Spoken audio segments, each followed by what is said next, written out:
तशरीफ रखें जी, तशरीफ रखें। किसने बात करनी है वो बताएं नसर। नहीं, आपने बात करनी है रजा साहब ने। रजा साहब मुझे पता है आप क्या कह रहे हैं, समझ आ गई, बैठ जाएं। I will go with the treasury benches जी। सेनेट में स्टेट बैंक तरमीमी बिल एक वोट से मंजूर, हक में 43 और मुखालफत में 42 वोट आए। बिल की मंजूरी के वक्त अपोजिशन के 8 और हुकूमत के 4 मेंबरान ऐवान से गैर हाजिर थे। अपोजिशन लीडर यूसुफ रजा गिलानी भी ना आए। बिल की मंजूरी के वक्त ANP के उमर फारूक का कासी ऐवान से निकल गए। अपोजिशन का शोर शराबा, चेयरमैन सेनेट के डायस का घेराव, बिल की कॉपियां फाड़ दी।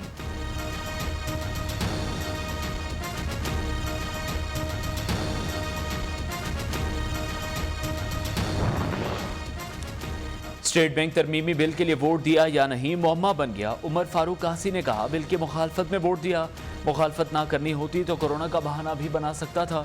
अवामी नेशनल पार्टी के सेनेटर गिनती के वक्त ऐवान में मौजूद थे।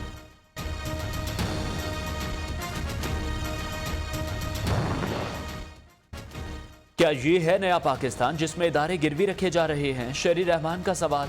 रहनुमा पीपल्स पार्टी ने कहा अफसोस की बात है रात 12 बजे एजेंडा रखा गया, यूसुफ रजा गिलानी मुल्तान से टाइम पर पहुंच नहीं पाए। मुस्तफ़ा नवाज खोखर का चेयरमैन सेनेट सादिक संजरानी पर जानिबदारी का इल्जाम।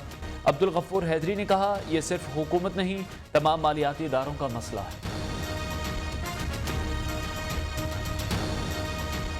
अपोजिशन की जो शिकस्त है उसमें एक और इजाफा हुआ।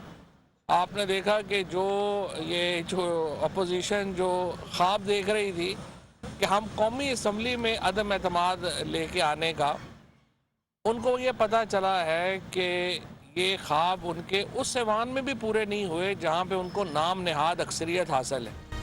सेनेट में अपोजिशन को अक्सरियत के बावजूद शिकस्त हुई। स्टेट बैंक अब आज़ाद इदारा, IMF से मुतल्लिक तमाम शरात मुकम्मल हो गई। नवाज शरीफ आ नहीं रहे बल्कि लाए जा रहे हैं। वज़ीर इत्तलात फवाद चौधरी का दावा। फ़ारूक हबीब कहते हैं अदम एतमाद के ख्वाब देखने वाली अपोजिशन के अपने खिलाफ अदम एतमाद हो गया। मुआविन खुसूसी शहबाज गिल कहते हैं अपोजिशन सिर्फ दावे कर सकती है, अमल नहीं।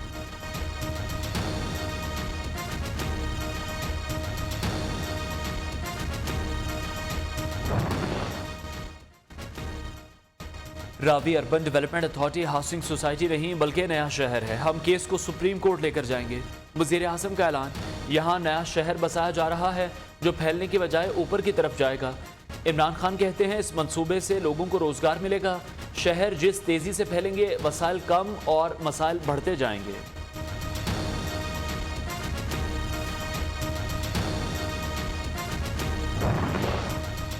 वज़ीर आज़म इमरान खान से वज़ीर आला पंजाब की मुलाकात। उस्मान बुज़दार ने सूबे के सियासी और इंतजामी सूरत हाल पर ब्रीफिंग दी। तंजीम साजी और बल्दियाती इंतखाबात के हवाले से तैयारियों से मुताल्लिक भी आगाह किया।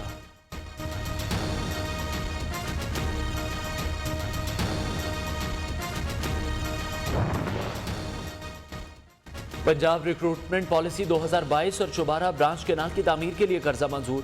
वज़ीर कानून पंजाब राजा बशारत की ज़ेर सदारत इजलास में रावलपिंडी में मजीद 2 तहसीलों के क़याम का फैसला मौखर। और वज़ीर आला सिंध का आज गंबट का दौरा शेड्यूल, सिक्योरिटी के सख्त इंतजाम। Chairman Peoples Party centre of haematology and bone marrow transplant और दीगर मनसूबों का इफ्तिताह करेंगे। मुस्तफ़ा कमाल का सिंध के नए बल्दियाती कानून के खिलाफ 30 जनवरी को एहतजाज का ऐलान। फवारा चौक के सामने पीपल्स पार्टी के खिलाफ आखिरी मार्का होगा। सरबरा PSP ने कहा जैसा माहौल होगा वैसा ही रिएक्शन देंगे, हर तरह से निपटने के लिए तैयार हैं। सिंध के नए बल्दियाती कानून के साथ जिंदा रहना मुमकिन है। पुलिस की मिली भगत या नाअहली। कराची में दुआ मंगी केस का मरकजी मुलजिम पुलिस हिरासत से फरार। अहलकार मुलजिम ज़ुहैब कुरैशी को समाअत के बाद जेल के बजाय शॉपिंग कराने ले गए। मुलजिम के फरार की CCTV न्यू न्यूज़ ने हासिल कर ली। कोर्ट पुलिस के 2 अहलकारों के खिलाफ मुकदमा दर्ज।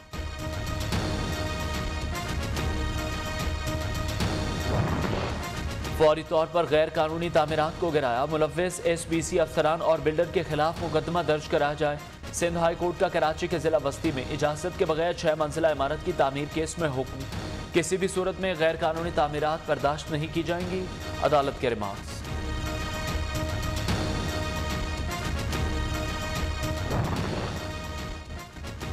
हुकूमत ने जो कुछ बोया अब काटने का वक्त आ गया। लगता है बल्दियाती इलेक्शन की नौबत नहीं आएगी। साद रफीक का दावा। अब हम जानते हैं इमरान खान के आने के बाद करप्शन में इजाफा हुआ। कोई लॉन्ग मार्च ज़ाया नहीं होता, अपोजिशन को सड़कों पर निकलना चाहिए, नून लीगी रहनुमा का मशवरा।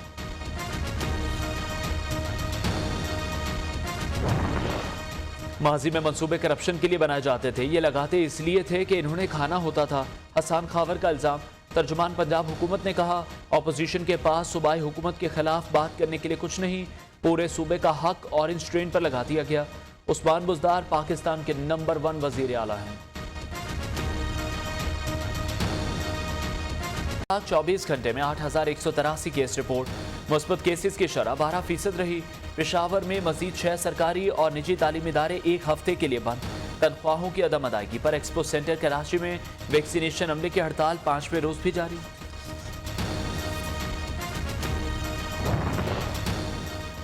लाहौर समेत पंजाब में मुर्दा अफराद को भी कोरोना वैक्सीनेशन लगाए जाने लगी। नियो न्यूज़ ने इंतकाल कर जाने वाले अफराद को वैक्सीन लगाने का रिकॉर्ड हासिल कर लिया।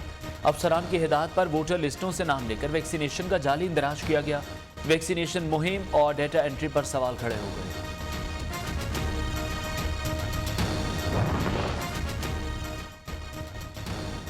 मनी लॉन्ड्रिंग में सहूलतकारी, इस्लामाबाद एयरपोर्ट पर सिविल एविएशन अथॉरिटी का मुलाजिम पकड़ा गया। 1 करोड़ 72 लाख रुपए से ज्यादा गैर मुल्की करेंसी बरामद। मुलजिम दुबई जाने वाले मुसाफिरों को करेंसी पहुंचाना चाहता था। निशानदही पर 2 मुसाफिर गिरफ्तार। बादशाह खान एयरपोर्ट पर 5 मुसाफिरों से 1,90,000 सऊदी रियाल बरामद।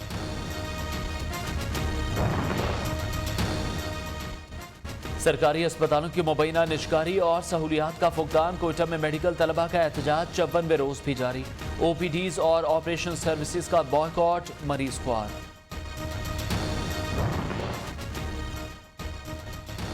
मुल्क के बेशतर इलाकों में मौसम आज सर्द और खुश्क रहेगा। पंजाब, खैबर पख्तूनख्वा के मैदानी इलाकों और बालाई सिंध में सुबह और रात को धुंध का इम्कान। लह -16 डिग्री के साथ सर्द तरीन मकाम। कालाम का -13, स्तोर -10, ज़ियारत और स्कर्दू का -9 डिग्री रिकॉर्ड।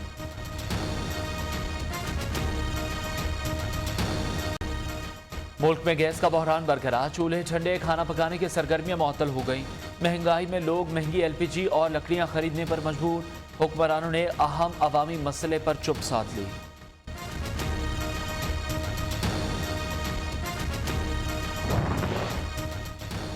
मोदी सरकार की मुसलमान दुश्मनी की रविश जारी। केरला में मुसलमान पुलिस कैडेट के हिजाब, पूरी आस्तीन की कमीज पहनने पर पाबंदी। भारतीय हुकाम का कहना है यूनिफॉर्म में मजहबी अलामात को इस्तेमाल करने की कोई गुंजाइश नहीं। कर्नाटक के कॉलेज में 6 मुस्लिम तालिबात को हिजाब पहनने पर क्लास से बाहर निकाल दिया गया। बगदाद एयरपोर्ट पर 6 रॉकेटों और ड्रोन से हमला। रॉकेट लगने से इराकी मुसाफिर तैयारी को नुकसान पहुंचा। पुलिस ने किसी के जख्मी होने या दूसरे नुकसान की इत्तला नहीं दी।